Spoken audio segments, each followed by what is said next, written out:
डभोई से बड़ी खबर सामने आ रही है, जहां पर किसानों की ओर से आंदोलन की शुरुआत की गई है। दरअसल ज्वार के सही दाम न मिलने के मद्देनजर डभोई के किसानों की ओर से धरना प्रदर्शन आयोजित किया गया है। एपीएमसी पर उपवास कर सरकार के सामने किसानों की ओर से विरोध जताया गया है। इसी के साथ बड़ी तादाद में किसानों ने रैली निकालकर नायब कलेक्टर को इस मामले के मद्देनजर आवेदन पत्र भी दिया है। तब आपको बता दें कि बड़ी तादाद में किसान जो है वो इस आंदोलन में शामिल हुए हैं और धरना प्रदर्शन कर रहे हैं।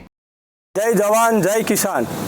आज रोज डभोई एपीएमसी मार्केट यार्ड खाते डभोई तालुकाना तमाम खेडूतो અહીં ભેગા થઈ અને આજે પ્રાંત ઓફિસર કલેક્ટર સાહેબને આવેદનપત્ર આપી અને અમે અહીંયા ઉપવાસ ઉપર ભેગા થયા છે।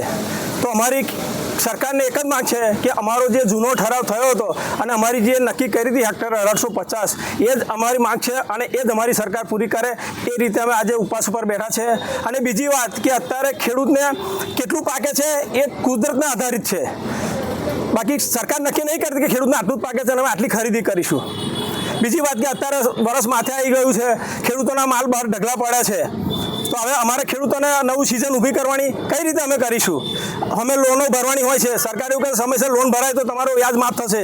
આ સમયસર લોન નહીં ભરાય તમારું વ્યાજ કદી માફ થવાનું? તો ખેડૂત ડૂબવાનો છે એની અંદર।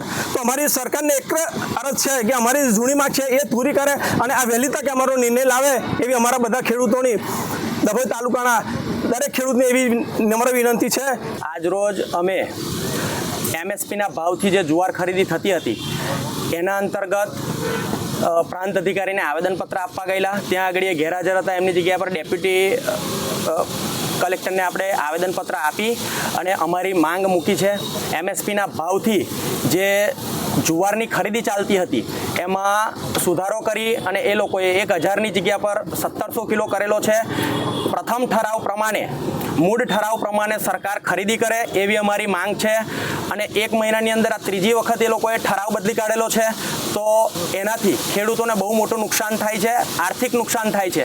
એની માટે અમે આજે ભેગા થઈ અને એપીએમસી ગ્રાઉન્ડ ખાતે ધરના પ્રદર્શન અને આમરણ અનશન પર બેસેલા છે। ડભોઈ તાલુકાના તમામ ખેડૂતો આજે અમારી સાથે જોડાયેલા છે અને જ્યાં સુધી અમારી માંગ સ્વીકારવામાં નહીં આવે ત્યાં સુધી આ આમરણ અનશન ચાલુ રહેશે। हमसे जुड़े रहने के लिए हमारे YouTube चैनल को सब्सक्राइब करें और नई वीडियो की नोटिफिकेशन के लिए बेल आइकॉन को दबाएं।